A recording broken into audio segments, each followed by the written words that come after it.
A ver, pensemos un momento en en la apabullante diversidad de culturas que existen. Es que da igual a dónde miremos, desde las comunidades de la selva amazónica hasta el bullicio de una megaciudad como Tokio. La variedad de formas de vivir, de pensar, de creer, es casi infinita. ¿Hay alguna manera de ponerle un poco de orden a todo esto? Bueno, pues esa es la gran pregunta, el rompecabezas central que la antropología lleva más de un siglo intentando resolver. ¿Cómo puede ser que las sociedades humanas sean tan distintas y al mismo tiempo compartan a veces cosas tan parecidas? ¿Hay algún método, alguna lógica para entender este caos aparente? Para intentar responder no se ha usado una sola herramienta, sino varias. Y hoy vamos a explorar 4 enfoques, 4 estrategias, casi como si fueran 4 lentes distintas. Cada una nos permite enfocar la cultura desde un ángulo diferente y, como veremos, cada una nos revela algo único y fascinante. Y como no podía ser de otra manera, vamos a empezar por el principio, con el primer gran intento de aplicar un orden científico al estudio de la cultura. Nos ponemos la primera lente, la de la escalera de la evolución. A finales del siglo XIX, la idea que lo dominaba todo era esta, el evolucionismo. La lógica era, la verdad, muy atractiva por su simpleza. Decía que todas las sociedades, absolutamente todas, siguen el mismo camino, un camino universal que va de lo simple a lo complejo. Aunque hoy esta idea está superada, ojo, porque su eco resuena todavía cuando oímos hablar de países desarrollados y subdesarrollados. Uno de los que le dio más forma a esta idea fue Lewis Henry Morgan, un antropólogo que propuso este modelo de 3 etapas. Como vemos, es una progresión muy clara. Primero, el salvajismo, que sería como la infancia de la humanidad. Después se pasa a la barbarie, que empieza con la cerámica, la agricultura. Y por último se llega a la civilización, con la escritura, una única escalera con peldaños fijos que toda la humanidad debía subir. Vale, ¿y cómo demostraban esto? Pues aquí entra un concepto súper interesante de otro pionero, Edward B. Taylor, las supervivencias. Pensemos en ellas como si fueran fósiles culturales. Son costumbres, ideas, que se quedan ahí por pura inercia, por hábito, aunque ya no tengan ninguna función en la nueva etapa. Para los evolucionistas, encontrar una de estas supervivencias era como encontrar una huella que demostraba que esa cultura había pasado por una etapa anterior. Claro que aquí, inevitablemente, surge una duda. ¿De verdad la cultura es una única escalera? ¿No se pareciera más a una red o a un tapiz tejido con hilos que vienen de muchísimos sitios distintos? Esta pregunta, esta duda, fue la que provocó una reacción en cadena. Y esa reacción nos lleva directos a nuestra segunda lente. Dejamos la escalera y nos fijamos en el viaje de las ideas, en el difusionismo. El difusionismo le dio la vuelta a la tortilla. Propuso que en realidad las ideas, las tecnologías, las costumbres no se inventan una y otra vez en cada sitio. Lo que hacen es viajar. Se difunden de una cultura a otra con el comercio, las migraciones, las guerras.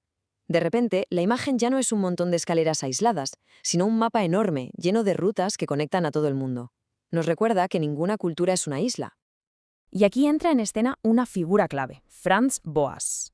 Él criticó muchísimo esa obsesión de los evolucionistas por buscar similitudes para encajarlas en su escalera. Boas dijo algo crucial. Un momento. Lo más importante son las diferencias. Cada cultura, para él, tiene su propia historia, su propio camino. Así que, en lugar de forzar a todo el mundo a entrar en el mismo molde, lo que hay que hacer es estudiar la historia particular y única de cada pueblo. Todo este debate nos lleva a un cambio de tercio radical. La pregunta ya no es ¿de dónde viene esta costumbre?, sino qué pasa a ser y para qué sirve esto, aquí y ahora. Y con esta nueva pregunta nos ponemos nuestra tercera lente, la que ve la sociedad como un organismo. El funcionalismo nos propone una metáfora potentísima. Imagina la sociedad como si fuera un ser vivo, un cuerpo. Cada parte, una costumbre, una creencia religiosa, una institución como el matrimonio, cumple una función específica, igual que el corazón o los pulmones tienen la suya. El objetivo de todas estas partes es trabajar juntas para mantener el sistema social vivo y en equilibrio.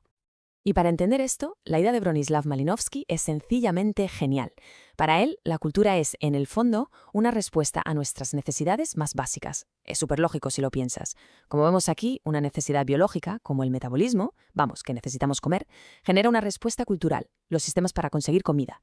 La necesidad de reproducirse genera los sistemas de parentesco. O sea que la cultura es una especie de gran herramienta que hemos creado para satisfacer nuestras necesidades.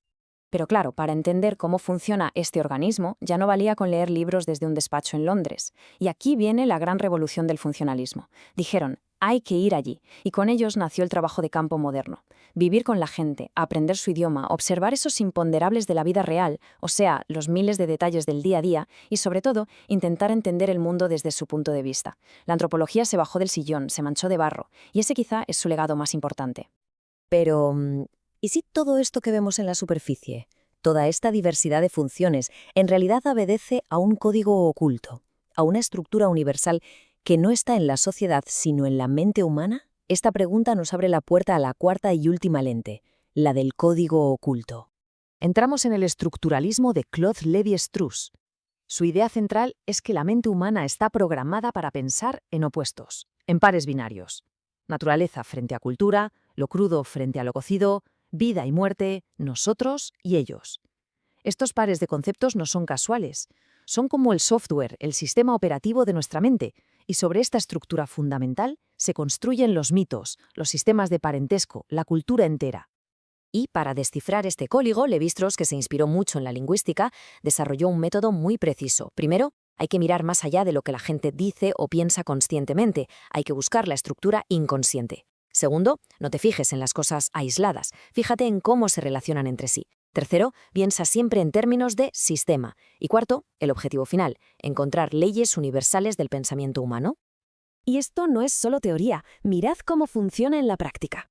El mito de Edipo, si lo leemos normal, es una historia familiar terrible, pero Lévi-Strauss lo desmonta como si fuera un puzzle y agrupa los sucesos en columnas. En la primera, ¿qué tenemos? Relaciones de parentesco demasiado cercanas, como Edipo casándose con su madre. En la segunda, justo lo contrario. Parentesco infravalorado, parricidio, fratricidio. Luego, en la tercera, vemos cómo se vence a monstruos que representan nuestro origen salvaje, de la tierra. Y la cuarta, llena de nombres que significan cojo o pie hinchado, refuerza justo la idea contraria, que sí, que salimos de la tierra torpemente. Leído así en vertical, el mito deja de ser una historia familiar y revela su verdadero significado, una profunda meditación sobre el origen de la humanidad. ¿Nacemos de un hombre y una mujer o nacemos de la tierra? Es alucinante, ¿de verdad? ¡Uf! ¡Qué viaje, eh! Hemos visto 4 maneras radicalmente distintas de mirar la cultura. Entonces, ¿cómo encaja todo esto? Pues la mejor forma de verlo es pensar que no son teorías rivales, sino que forman parte de la caja de herramientas del antropólogo. Vamos a resumirlo para que quede súper claro. El evolucionismo nos dio la metáfora de la escalera. El difusionismo cambió la escalera por el mapa. El funcionalismo nos invitó a ver la cultura como un organismo vivo. Y el estructuralismo nos retó a descifrar el código oculto de la mente. 4 estrategias, 4 metáforas potentísimas para entender el mundo. Entonces, ¿con cuál nos quedamos? ¿Cuál es la correcta? Pues esa es la pregunta trampa. No se trata de elegir una y descartar las demás. Son, como decíamos, lentes diferentes. Cada una te permite enfocar un aspecto distinto de la realidad. Te revela una perspectiva única y valiosísima que si solo usaras una de las otras, te perderías por completo. Y esto nos lleva, claro, a una última reflexión. Cuando miramos nuestro propio mundo, ahora mismo, nuestras tecnologías, nuestras redes sociales, nuestras crisis, nuestras costumbres, ¿qué lente nos ayuda a entenderlo mejor? ¿La de la escalera? ¿La del mapa? ¿La del organismo o la del código? La respuesta, seguramente, es que el verdadero poder está en saber usar todas ellas.